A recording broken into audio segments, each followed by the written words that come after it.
नमस्कार दोस्तों, स्वागत है आपके नए चैनल प्यार की धुन में। आज हम आपको सुनाने जा रहे हैं एक दिल को छू लेने वाली प्रेम कहानी, आकाश और राधा एक अधूरी कहानी। ये कहानी है आकाश और राधा की।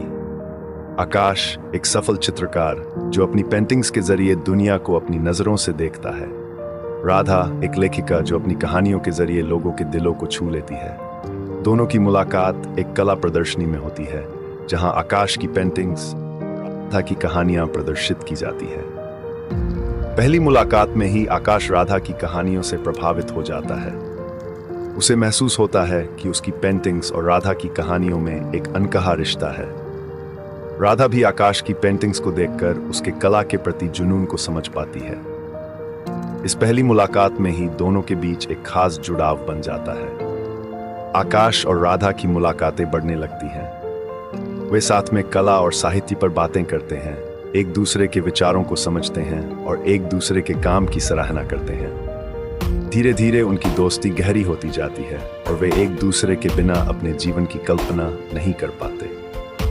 राधा की कहानियों में आकाश की पेंटिंग्स की झलक मिलने लगती है और आकाश की पेंटिंग्स में राधा की कहानियों का अक्स दिखने लगता है। वे दोनों एक दूसरे के काम में प्रेरणा पाते हैं और साथ में नई रचनाओं का निर्माण करते हैं। समय बीतने के साथ आकाश और राधा की दोस्ती प्यार में बदल जाती है। दोनों अपने दिल की बात एक दूसरे से साझा करते हैं और अपने प्यार का इजहार करते हैं। वे एक दूसरे के साथ जीवन बिताने का सपना देखते हैं और अपने रिश्ते को एक नई दिशा देने का फैसला करते हैं। एक दिन आकाश ने राधा को अपनी सबसे खास पेंटिंग दिखाने का निर्णय लिया। ये पेंटिंग उसने राधा के लिए बनाई थी, जिसमें उसकी भावनाओं का हर रंग बसा हुआ था।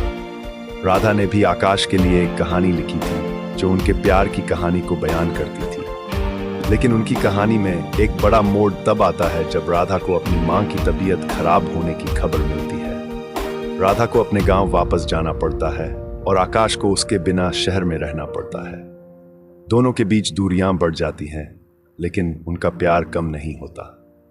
वे एक दूसरे को खत लिखते हैं, फोन पर बातें करते हैं, लेकिन दूरियों की वजह से उनके दिल में एक खालीपन सा महसूस होता है। आकाश ने राधा से वादा किया कि वह जल्द ही गांव आकर उससे मिलेगा और उसे वापस शहर ले जाएगा। आकाश ने अपने सभी कामों को पूरा कर गांव जाने की तैयारी शुरू कर दी। वह अपने दिल की बात राधा से कहने के लिए उत्सुक था। लेकिन जब वह गांव पहुंचा, उसे पता चला कि राधा की मां का निधन हो गया है और वह इस सदमे से उबरने के लिए कुछ समय के लिए कहीं दूर चली गई है। आकाश ने राधा का इंतजार किया, लेकिन राधा की कोई खबर नहीं आई। उसने राधा के लिए एक आखिरी पेंटिंग बनाई और उसे गांव के पुस्तकालय में छोड़ दिया, जहां राधा अक्सर जाया करती थी। यह पेंटिंग उनके अधूरे प्यार की निशानी थी। समय बीतता गया, लेकिन आकाश ने राधा का इंतजार करना नहीं छोड़ा। उसने अपनी कला में राधा की कहानियों को जीना शुरू किया और हर पेंटिंग में उसकी यादों को संजोया।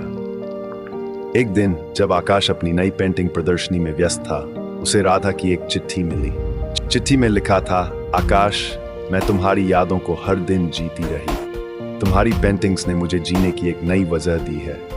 मैं वापस आ रही हूँ अपने अधूरे सपनों को पूरा करने के लिए। आकाश के चेहरे पर मुस्कान आ गई और उसकी आंखों में खुशी के आंसू छलक आए। उसका इंतजार अब खत्म होने वाला था और उसकी अधूरी कहानी अब पूरी होने वाली थी।